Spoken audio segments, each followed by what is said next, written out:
지지난주에 제가 저기 달성군 아젤리아 호텔에서 대구의 시군구, 시청 그리고 각 시군구, 8개 시군구의 인권 담당자들을 모시고 교육을 했었어요. 올해 처음으로 대구에 인권 정진팀이 생겼습니다. 광주는 국이 있는데 국. 인권국이 있습니다. 광주에. 진짜 놀라웠어요. 와, 인권국이 있어? 팀하고 국하고는 천지 차이죠, 그죠? 저보다 더 잘하실 거 아니에요. 완전 천지 차이.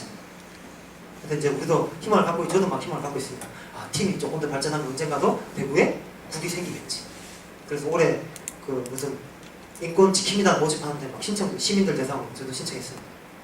정책적 제안도 좀 하고, 원인도 좀 하고자. 그분들 모셔놓고 하니까 시군구 관계자들은 보통의 시민들하고 생각이 다른 것 같아요. 막 인권적 접근에 우리 시대가 있는 것 같다. 뭐 손드신 분이 막 몇 분 계시고 사회적 접근인 분들이 다수고 이랬어요. 제 개인적인 생각으로는 사회적 접근에 발목 정도 담그고 있다 라고 생각을 합니다. 이 시혜적 접근이라고 하는 뭐 다른 뜻 다 나오죠. 말 그대로 이제 불쌍한 존재이기 때문에 당연히 사람의 도리로서 도와줘야 된다라는 건데, 플라톤 아시죠? 플라톤. 그 고대 철학자. 그 뭐 친구는 없어도 뭐 한 번쯤은 뭐 들어봤거나 잘 몰라도 되지만 좋은 분입니까? 나쁜 분입니까? 잘은 모르지만 왠지 좋은 분 같아요. 성인 같고, 그죠?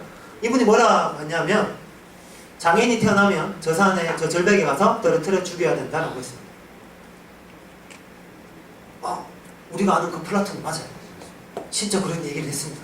역사책에 나와 있어요. 왜 그랬을까요? 그게 그 당시에 그 당시 그 사회에 장애인들이 처한 위치인 거죠. 지금은 그런 얘기하면 여러분들이 막 여러분 지역구에 가서 그 얘기했다 생각해보세요. 어떻게 돼요? 갈랐습니다. 더불어민주당이 무너집니다. 나 하나 끝나는 게 아니고. 그런 시대에 사는 건 많이 바뀌었죠. 근데 불과 이게 사실은 그렇게 오래되지 않아요. 전 세계적으로 인권이라고 하는 게 각 나라에 화두가 되기 시작한 거는 1948년 12월 10일 세계인권선언이 발표된 이후라고 보십니다.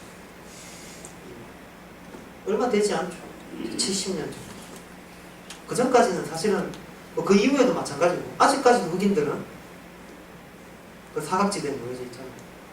조선시대 노비, 천민 사람이었습니까? 양반들이 보기엔 사람이 아니에요. 부속물이에요. 부속물. 인간 대 인간이 아니에요. 그 중세시대나 근대사회 유럽에서 흑인들은 혹은 미국에서 인디안들은 사람이 아니에요.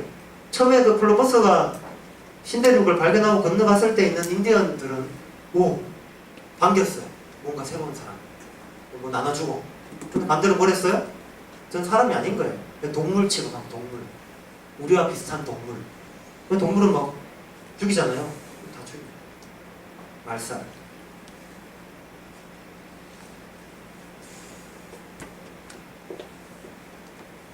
우리나라뿐만 아니기 때문에 국가인권위원회 유엔 장애인 권리위원회에서 이렇게 얘기를 한 것 같아요. 전 세계적으로 공통적으로.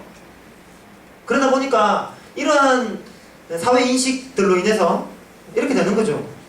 장애인들은 도움 필요하고 동정 자선, 비극적인 상황에 놓여있는 불쌍한 사람, 자기 자신을 돌볼 수 없는 사람으로 비춰진 시기가 오래됐다.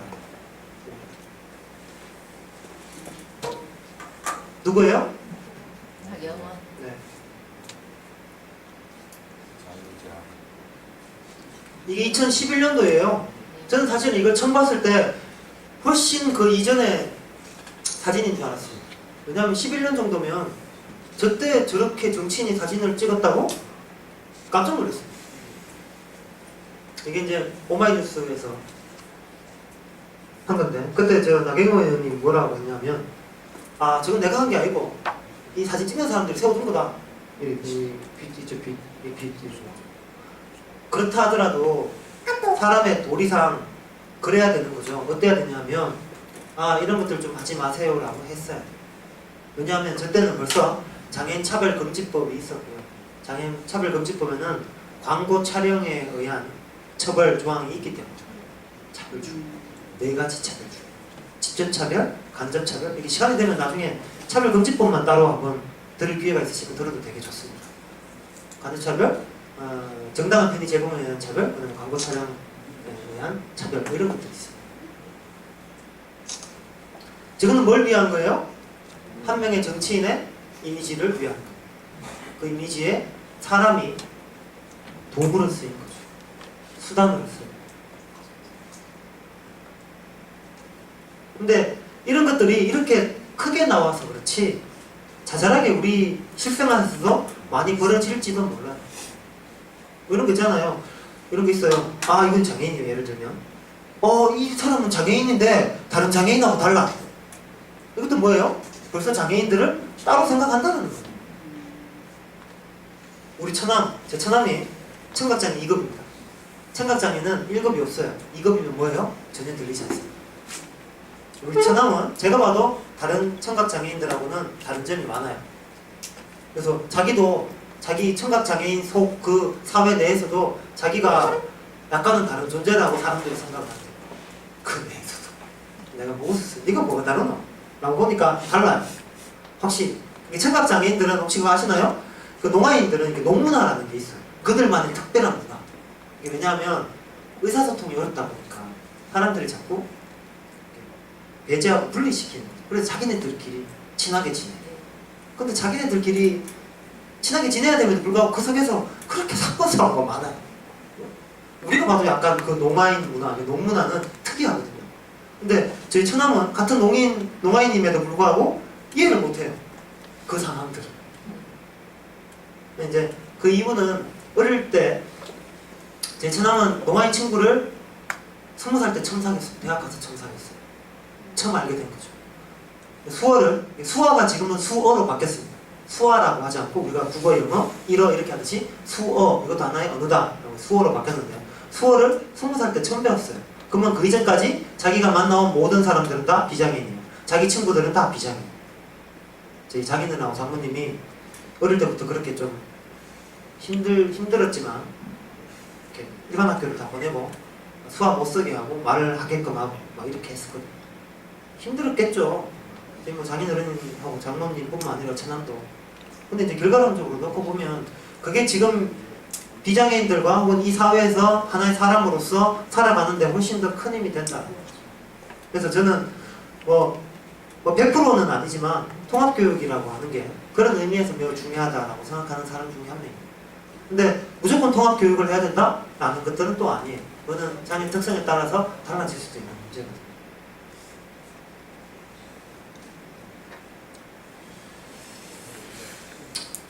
정치하시는 분들은 조심해야 되죠. 작년 대선을 놓고 보면 반기문 전 유엔 사무총장도 사실은 이와 유사한 턱받이 사건 때문에 내려앉은 거지 않습니까? 저는 그게 결정적이라고. 본인이 의지했던 혹은 누가 주변에서 그렇게 하라 그랬던 상관없이 그분이 선택한 거지 않습니까? 기억하시죠? 턱받이. 네, 검색하면 이건 치면 나옵니다. 그냥 되게 제 개인적으로 되게 안타까워요. 반 치잖아요. 그러면 기문 턱받이 이렇게 나옵니다.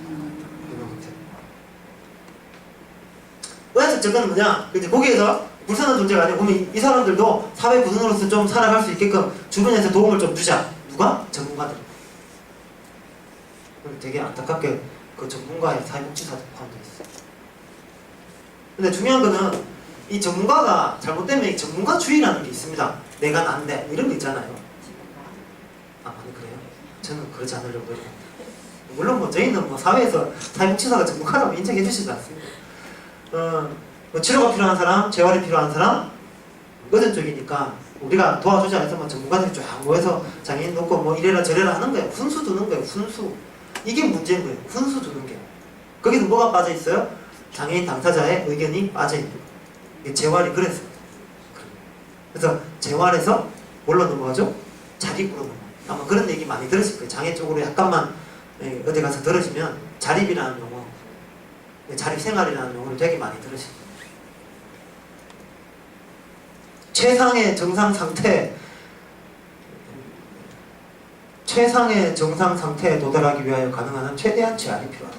최상의 정상 상태는 뭐예요? 네 팔 2개 없는데 네가 잘 노력해서 그 전에 생활로 돌아가 말하라는 거예요. 그러기 위해서 팔이 자라나야 되는데 칼슘을 많이 먹는다 해서 우유를 많이 마신다 해서 뼈가 다시 자라나요? 마데카솔 막 바르면 살이 솔솔 돋나요? 안 돋죠. 그래서 나온 게 국립대학원에서 막 이런 이게 뭐예요? 장인이 되면 니네 이래 된다라는 거예요. 그걸 더 조장하는 거죠, 국립대학원에서. 그래서 나온 게 이런 겁니다. 강제시설 수용, 낙인, 경멸적 이미지, 영양 박탈, 대신해주는 것, 분리, 의존, 낮은 자존감. 이게 역사적으로 의학적 접근과 시혜적 접근이 오래되다 보니까 나온 현상들인 거죠.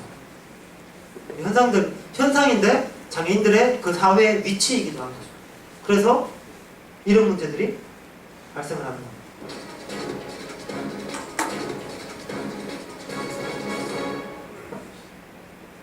인권 유린의 견자 대구시립 희망원 1위 연석보고 순서입니다. 어제 뉴스데스크는 희망원 안에서 잇따라 벌어진 폭행치사 의혹 사건들을 방송사상 최초로 보도해드렸는데요. 이러한 폭행치사 의혹 사건들은 취재 결과 희망원 안에 있는 신규 생활관이란 특정한 곳에서 벌어진 것으로 드러났습니다. 신병철 기자가 보도합니다. 대구시립 희망원은 오숙인 재활시설과 요양시설, 정신요양시설, 지체장애인 거주시설 등 4개의 시설로 나눠 생활인 1000여 명을 거주시키고 있습니다. 그런데 희망원 내 많은 건물 가운데 외부의 접근이 허용되지 않는 건물이 있습니다. 바로 신규동이라 불리는 신규생활관. 희망원 내 자체 규율을 어기거나 처음 희망원에 입소하는 사람들이 생활하는 이곳은 생활인들에게는 공포의 대상이었습니다. 생활인들은 온갖 폭력과 가혹행위, 인권 침해 행위가 이곳에서 자행됐고 일부는 맞아서 숨지기까지 했다고 기억하고 있습니다. 감옥보다 더 끔찍한 곳이었던 셈입니다.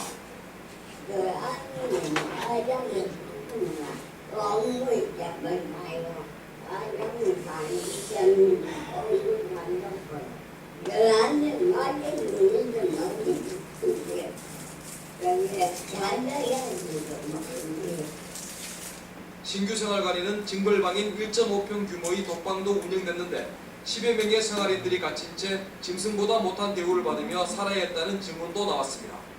생리 현상조차 독방에서 해결해야 했습니다. 실제 검찰 수사 결과 생활인 302명이 독방에서 평균 11일 동안 불법 감금된 사실이 확인돼 관계자들이 감금 혐의로 기소됐습니다.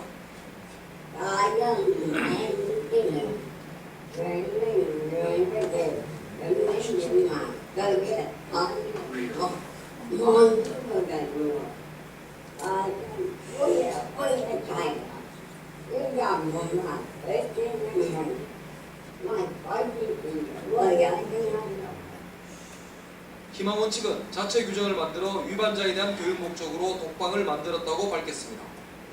모든 기준집에 나와 있고 그거를 교체에 만들 때 당시에 이대들하고 직원들 전체하고 그래서 수익을 만들었어요. 천주교 재단이 운영했다고는 상상도 할 수 없는 인권 유린도 있었습니다. 검찰 수사 결과 2015년 10월 희망원의 한 직원이 생활인을 창고로 데려가 재미삼아 경품 사격용 공기총에 고무 하나를 장전해 쏘기도 한 것입니다. 당시 생활인에 대한 직원들의 의식 수준이나 희망원의 분위기가 어땠는지 단적으로 보여준 사례입니다. 갈 곳 없고 소외된 힘없는 사람들이 마지막으로 의지했던 희망원. 그러나 그들에게 그곳은 인간 이하의 대접을 받는 절망의 공간이었습니다. MBC 뉴스 신병철입니다.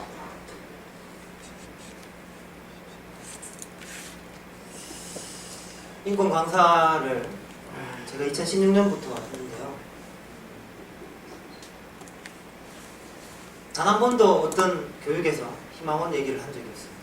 제 입으로 희망원 얘기를 하는 게 오늘이 처음이에요. 여러 가지 사연이 있어요. 저는 워낙 유명한 사건이기도 하고 저기에 제 친구가 있기도 합니다. 그리고 저 또한 많이 비난받는 저기에 종사하는 여러 사회복지사들과 같은 또 사회복지 일을 하기도 하고 그럼에도 불구하고 우리 내부에서는 더 이 사건에 대해서 다른 시민들이 반응하는 것보다 훨씬 더 격하게 반응을 하죠. 종사자이기 때문에 옹호한다는 게 아니고요. 또 반대로 비난을 하죠. 그럼에도 불구하고 우리가 반성해야 될 부분입니다. 저기서 일어난 일들이 우리에게 일어나고 있지는 않는가. 제가 좀 이따가 그걸 한번 보여드리겠습니다. 이렇게 설치가 돼 있어요. 근데 뭐 단순히 여기서 보여지는 데이터, 숫자들이 전부는 아닌 것은 사실이에요. 예를 들어 이런 거죠. 연평균 7년 동안 6년 동안 46.9명, 47명이 매년 죽었습니다. 우리나라 역사상 가장 큰 시설 사건이었다라고 하는 밑에 형제복지원 사건. 자, 여기는 3,000명 시설입니다. 3,000명인데 시설이 감옥처럼 싹 이렇게 1,000개로 쫙 돼 있는데 여기도 그 큰 진짜 문제 되었던 데도 연간 44.3명인데 여기는 46.9명입니다. 물론 그런 건 있습니다. 희망원의 노숙인 시설이에요. 저기에 들어오시는 분들은 사회에서 노숙인 분들이죠. 홈리스 분들이 막 아파서 이제 그래 술 먹고 누워 계세요. 그래서 우리가 가서 여기 이러지 마시고 좀 희망원이나 이런 시설에 들어가서 좀 하시죠 하면 선뜻 들어갈 거라 생각하십니까? 왜 안 들어가요? 자유를 뺏기기 때문에 들어가지 않습니다. 여기 내가 배고파도 한 이틀만 잘 구걸하면 여기서 뭐래요? 소주 한 병 정도는 마실 수 있어요. 근데 거기 들어가면 그게 돼요? 안 돼요? 안 되는 거예요. 자기 통제가 안 되시는 분들이죠. 안 들어가요. 그럼 결국은 저기 들어가는 분들은 어떤 분들이에요? 더 이상 자기 의지로 어떻게 할 수 없는 분. 그냥 냅두면 곧 숨이 멎을 분들이 대부분 들어가요. 그러니까 사망률이 높을 수밖에 없어요. 근데 그럼에도 불구하고 그것만 있느냐? 아니에요. 실제적으로 쭉 있죠. 과다사망, 사망조작, 폭행치사들이 드러났어요. 국가인권위원회 조사에서 드러났습니다. 보통 인권위에 진정이 접수되면 국가인권위원회 조사를 쫙 합니다. 몇 개월 동안. 그래서 결정을 합니다. 결정문. 그래서 보통 좀 큰 사건이라도 10몇 장의 결정문이 끝나거든요. 얘는 30몇 장입니다. 하도 내용이 많아서 엄청나게 많습니다. 혹시나 이 사건에 대해서 조금 더 궁금한 분이 있으면 국가인권위원회 들어가서 결정내가 있어요. 결정내. 거기 들어가서 희망원 치면 나옵니다. 30몇 장짜리. 그거 읽어보시면 사건 개요. 처음부터 거기를 정언한 사람들의 내용, 어떠한 일이 있었는지 어떻게 되었는지를 다 확인할 수 있습니다. 저는 그냥 간단하게 그 내에는 역시나 군대식 문화, 생활의 폭행이 존재하죠. 저는 저게 너무나 당연하다라고 생각을 해요. 군대에 왜 폭행 문화가 있었을까요? 군대 갔다 오신 분들? 저는 군대에 폭행이 없을 때 갔다 왔습니다. 마침 가니까 몇 달 전에 끝났어요. 진짜입니다. 몇 달 전에 우리 부대에서 구타가 사라진 거예요. 한 방에 사라졌습니다. 근데 우리 선배들, 그 선임들 얘기를 들으니까 저는 참 되게 충격이었습니다. 진짜 충격이었습니다. 몇 대 때렸을 때 몸에 멍이 들지 않는 곳 어딘지 아십니까? 사람 몸에? 엉덩이. 옆구리. 아니, 고통을 주면서 극심한 고통을 주면서도 멍이 잘 들지 않는 곳. 네? 뺨은 딱 펴잖아요. 이렇게 착. 목입니다. 목. 제가 군대에서 개방, 정렬 이게 있어요. 선임들이 개방 정렬하잖아요. 그럼 침상 끝에 전부가 그 사람 밑으로 전부 다 이렇게 해서 개방이 뭐냐면 이것도 웃깁니다. 이게 개방 45도. 그럼 뭐래요? 이러고 있으면 이쪽에서 두두두두 때려 나가는 거예요. 여기를 때리는 거예요. 여기를. 그러면 몇 대 한 2대 정도 맞으면 목이 쉰대. 우리 선임들 말로는 목이 쉬어. 그러면 군대에서 목이 쉰 거는 당연해요. 왜? 소리를 크게 질러야 돼. 이렇게 하지 않습니까? 아무도 뭐라 하지 않는 거죠. 진짜 여기를 이렇게. 왜 그러느냐? 통제하기 위함입니다. 알코올릭이 있는 분들, 노숙인 분들을 몇백 명씩 가다 놓으면, 1000명씩 가다 놓으면 통제가 돼요? 안 돼요? 통제가 되겠습니까? 상식적으로? 통제가 안 돼요. 그래서 저런 문화가 생기는 거예요. 제가 듣기로 그런 얘기도 합니다. 그건 아닌데. 네? 그건 아닌데. 그럼 어떻게 하죠? 아니 통제가 안 돼서 폭력 문화가 생긴 게 아니고요. 네. 우리 아니 그렇다라는 게 아니고 그럴 수 있다라는 거죠. 그래도 그건 네. 그것 때문에 그런 건 아니고요. 네. 우리가 일제 시대 때를 겪으면서 일제가 우리 민족을 말살하기 위해서 네. 개돼지처럼 이렇게 불려온 개돼지죠. 것이 네. 그래서 일제시대 때 친일했던 일본군 만주상학교라든가 네네네 그렇죠. 그분들이 그 일대에서 30대까지 국방장관이라든가 군장병들이 모두 그 출신이거든요. 그래서 이런 것들이 있어 있습니다. 아 이것도요? 아까 군대 문화 네네네. 이 군대 문화라는 그런 거는 것들이 그죠? 군대가 다른 사람들과- 통제하고 정렬시키고 똑같이 맞추고 거기에서 벗어나면 어떻게 돼요? 징벌을 해야 돼요. 체벌을 해야 돼요. 그렇게 나온 문화들. 그러면 이게 이제 우리 시대로 제가 뒤에 말씀드릴 건 우리 시대로 오면 저런 시스템이면 늘 저런 것들이 생길 여지가 있는 거죠. 제가 좀 이따가 이 이제 결과물에 대해서 말씀을 드리겠습니다. 이거는 뭐냐? 근로 능력이 있는 분들에게 근로를 해서 일을 할 수 있도록 여러 가지 일자리를 제공했어요. 뭐 시설 내도 있고 시설 밖에도 있어요. 그런데 뭐예요? 정당한 급여를 제공하지 않은 거예요. 근로 능력이 낮다라는 것들. 해도 안 되는 사람 아까 뉴스에 나왔죠? 실제적으로 있었던 거예요. 그 좁은 방에 여러 명이 해서 혹에서 잠을 잘 때도 굉장히 심각한 거죠. 이런 것들. 아까 그 총 쏜 거 일상적인 괴롭힘. 그러니까 거기에 있는 근무한 모든 분들이 그렇다라고 단정 지을 수 없지만 많은 분들 소수가 그랬다라고 생각을 해요. 소수가 그런 행동을 하죠. 그런데 그 소수로 끝날 일이냐? 아니에요. 그럼 나머지는 뭐였냐는 거예요. 방관자. 왕따 아시나요? 왕따 문제의 실제적인 가장 심각한 문제는 가해자와 피해자가 아니에요. 한 반에 이 정도 클래스가 있습니다. 20몇 명 정도. 그래서 내가 짱이 괴롭혔어요. 야, 쳐다보지마, 쳐다보지마, 쳐다보지마. 너 날 거 해. 피해자가 뭐라 하냐면 얘가 미운 게 아니고 다른 명도 나한테 와서 위로를 해주는 사람이 없다라는 거예요. 뭐예요? 방관자. 그래서 왕따 교육 가면 거기에 많은 시간들을 할애합니다. 가해자와 피해자보다는 이제 주변에 있는 사람들. 되게 슬프죠. 뭐 그들도 살아남으려고 한 건데. 만화책 같은 데 보면 그런 게 있어요. 내가 해서 이분이 이렇게 도와줬어요. 그럼 이 친구 어떻게 돼요? 같이 왕따가 돼요. 그거를 학습하니까 할 수가 없는 거죠. 학교 내에서 학습을 하는 거예요. 뭐 이것도 밝혀진 겁니다. 그래서 요즘은 이게 이제 급식을 워낙 뭐 아는 사람한테 주고 오랫동안 하니까 물 한 병 받아놓고 물 2개 결제하고 막 그 돈을 나중에 들고 와서 현금으로 주고. 그래서 이런 것들을 방지하기 위해서 지금 어떻게 하느냐? 이게 시설에서 되게 피곤해요. 어떤 데는 3개월, 어떤 데는 6개월마다 한 번씩 급식업체를 바꿉니다. 근데 이게 급식업체를 바꾼다라는 게 그게 뭐 다음부터 저거에서 뭐 이쪽 A라는 업체에서 이제 6개월 받았으니까 다음 B라는 업체 들어오세요. 이런 개념이 아니에요.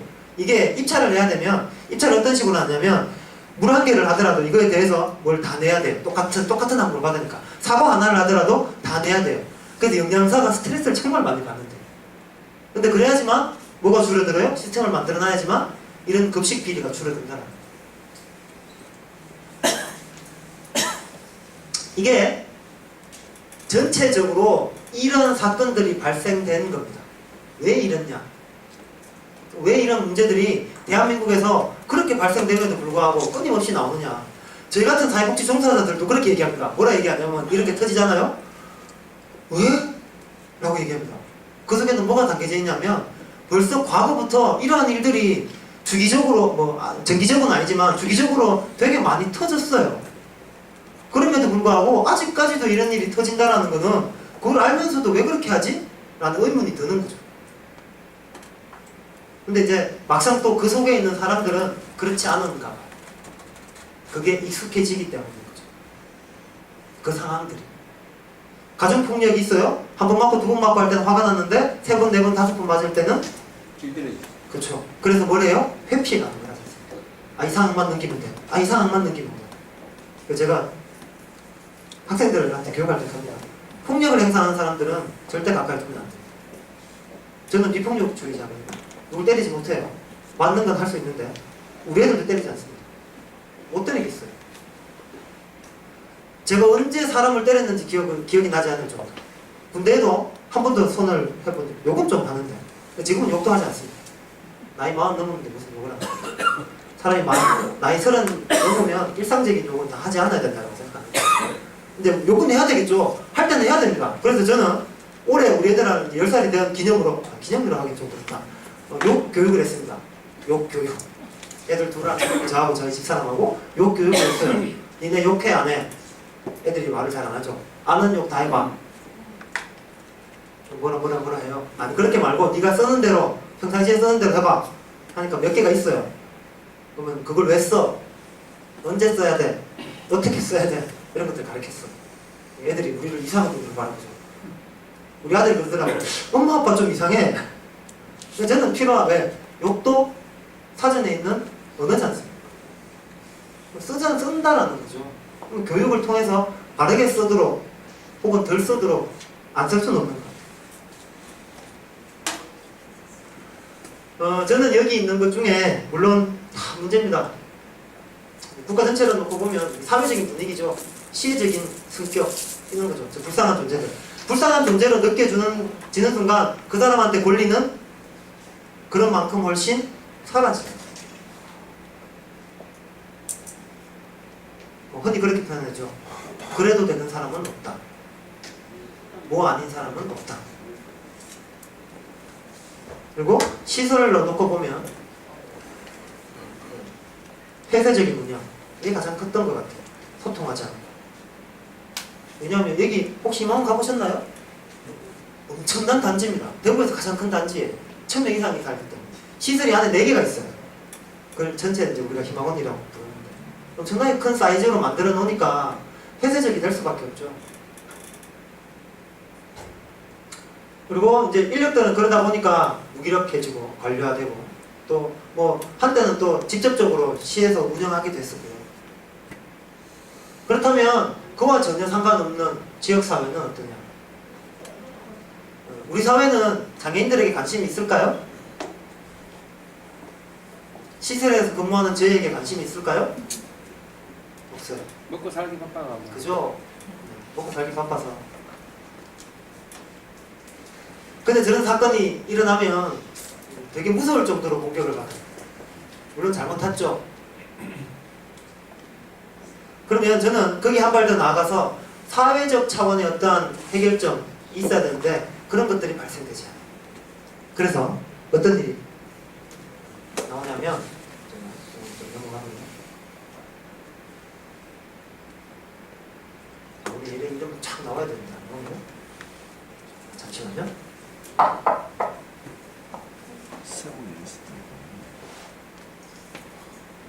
열 가구가 사는 다세대 주택에 장애인들이 입주하려고 하자 다른 입주민 9가구가 혹시 서구의 지역구를 보고 계신 분 계신가요? 혹시 알고 계시나요? 지금 문제? 공사까지 받고 나서면서 논란이 커지고 있습니다. 보세요. 박재현 기자가 주셨습니다. 대구 서구양 다세대 주택 건물 입구를 차량 여러 대가 가로막고 있습니다. 현관에는 장애인 시설 입주를 반대한다는 주민들의 서명이 담긴 결사한다. 있습니다. 저런데 막 장애인들이 결사라는 단어까지 생활 썼어. 가정의 내부 공사를 막기 위해 차가 지금 다 막은 거예요, 빌라를. 이게 지금 상태가 좀 안 좋은데. 저게 뭔가 하면요, 장애인 자립과정이라는 게 있습니다. 아까 희망원 사태가 터지고 나서 국가에서 여러 가지 제도들, 특히 대구시에서 여러 가지 제도들을 마련했어요. 이게 보건복지부에서 내놓은 거예요. 가장 고무적인 거는 종사자 인력 배치를 50명에서 28명으로 늘렸어요. 이게 뭐냐면 노숙인 시설에 있는 노숙인 50명당 직원이 1명이었는데 28명당 1명으로 늘어난 거예요. 그리고 뭐 지킴이단 이런 것들이 생긴 거죠. 그리고 대구시로 넘어오면 뭐 이런 것들을 했어요. 그 중에 핵심적인 게 뭐냐면 장애인 생활인들의 탈시설 지원입니다. 탈시설이라고 하는 거는 거주시설에 있는 사람들을 밖으로 내보내서 지역사회에서 살게끔 하는 겁니다. 그죠? 좋은 제도고 좋은 정책이에요. 그래서 대구시에서 작년에 보다 수천만 원을 늘려서, 수억이죠. 수억을 늘려서 저 자립과정 그리고 자립생활체험홈이라는 게 있어요. 체험 오면 시설에 살다가 바로 지역사회 못 나가니까 체험 오면 일정 기간 거주하면서 그 능력을 길러서 자립하라고 하는 거고요. 자립홈은 그렇게 완전히 나와서 자립할 수 있도록 정부가 아니 지자체가 지원을 하는 정책입니다. 아까 그 서구에 나오는 그 집은 빌라가 10집이 있어요. 그 중에 한 집을 2억 2천만 원 주고 서구에서 매입을 했어요. 그래서 거기에 장애인 3명 정도가 자립을 할 수 있도록 하려고 계획되어진 집이에요. 그래서 이제 인테리어 공사, 편의시설 공사죠. 편의시설 공사만 하면 들어가면 살면 돼요. 근데 나머지 9개 집이 반대하는 거예요.